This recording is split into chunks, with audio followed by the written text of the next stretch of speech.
السلام علیکم ممبرس، لکھاری آن لائن میگزین میں ہم لوگ آپ کو پھر سے خوش آمدید کہتے ہیں، اور آج ہم لوگ پھر سے ایک ہمارا جاری ناول اس کو لے کر آپ کے سامنے حاضر ہوئے ہیں۔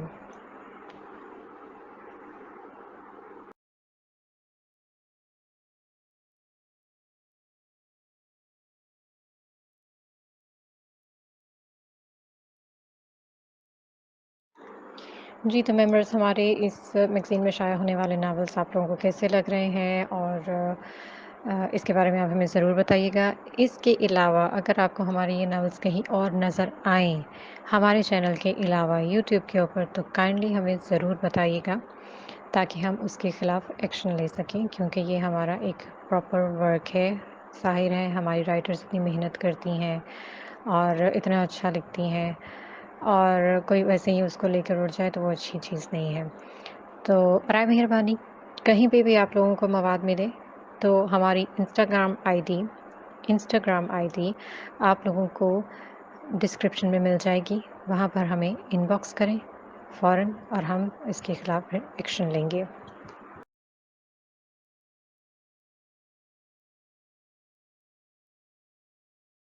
آنگن میں چاندنی، ایمن خان، ایک بہت ہی اچھا اور جوائنٹ فیملی والا، تھوڑا سا پنجابی ٹچ، اپنی روایات کو برقرار رکھے ہوئے، کہیں پر انا کا مسئلہ تو کہیں پر کچھ غلط فہمیاں تو کچھ رنجشیں، اس کے بارے میں ایک چھوٹی سی کہانی، بہت اچھی تحریر، عید اسپیشل، یہ ہم لے کر آئے ہیں۔ تو چلیے دیکھتے ہیں۔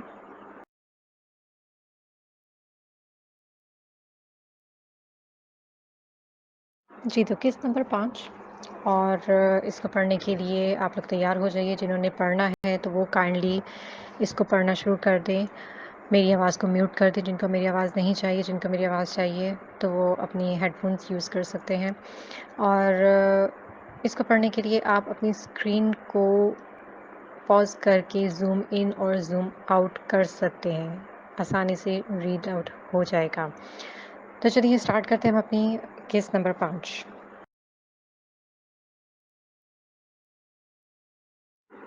صبح کا سورج عجیب انداز میں نکلا تھا۔ صبح ہوتے ہی سائمہ احمد کا فون لارنس کالونی میں جا لگا تھا، جس پر انہوں نے نغمہ بیگم کی رضامندی کی بابت انہیں خبر کر دیا تھا۔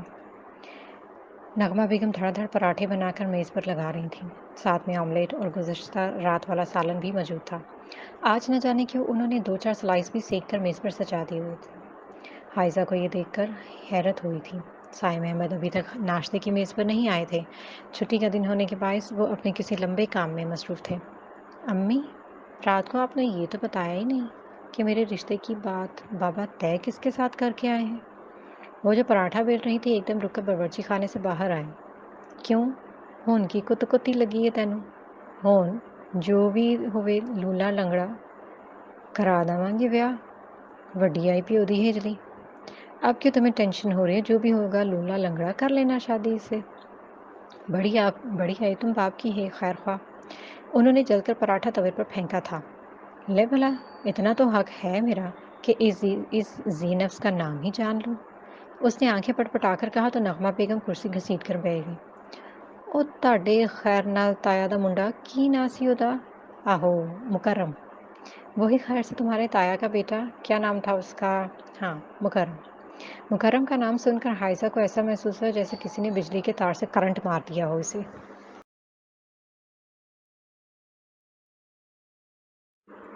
کیا وہ کچھ کما؟ اس نے پلیٹ پرے کھسکائی اور برا سا منہ بنا کر اس کی جانب دیکھنے لگی۔ ہن پاویں او کچھو کما ہوئے یا زہریلا ناگ، ਵਿਆਹ ਤੇ ਪੁੱਤਰ ਉਹਦੇ ਨਾਲ ਹੀ ਕਰਨਾ ਪਏਗਾ।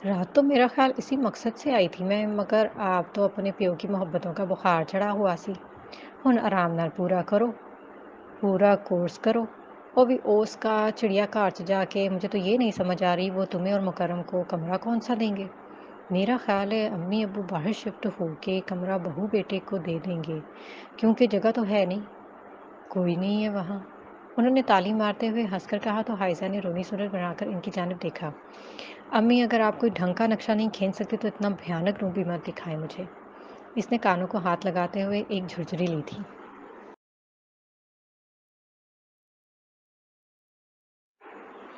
بیٹا جی، یہ سارے وہ معاملات ہیں جن کے بارے میں آپ کو پہلے سے دس رہی ہوں۔ بات جو روندی ہوئی نہ آئی، انہوں نے تو صحیح اس کے کسبل نکالے تھے۔ توبہ امی، اب بس بھی کر دیں، آپ نے تو میرا ناشتہ کرنا مشکل کر دیا ہے۔ حائزہ نے آنکھیں گھماتے ہوئے سلائس اٹھایا اور توڑ کر انڈے کے ساتھ کھانے لگی۔ میری بات ہو گئی ہے ابا جی سے، آج شام کو وہ لوگ آ رہے ہیں باقاعدہ رشتہ لے کر، تو میں نے کھانے پر بلا لیا۔ ان کو اب کھانے پہ بلایا تو تم ذرا اہتمام کر لینا صحیح سا۔ سائمہ احمد نے کرسی پر بیٹھتے ہوئے اپنا اگلا حکم جاری کیا تو نغمہ بیگم تل ملا کر رہ گئی۔ انہیں یہ نہیں سمجھ آ رہی تھی کہ وہ آج کل سائمہ احمد سے اتنا دب کیوں رہی ہیں، چپ کر کے ان کی باتیں مانی جا رہی ہیں۔ دال میں کچھ کالا ہے، مجھے تو ساری دال ہی کالی لگ رہی ہے، حائزہ نے دل میں سوچا اور سارا دھیان اپنے ناشتے کی جانب لگا دیا۔ جی سرکار، ہو جائے گا اہتمام، انہوں نے باتیں پھیلا کر کہا، مگر دل میں تو ان کا بس نہیں چل رہا تھا کہ سائمہ احمد کو کیا کر ڈالتی۔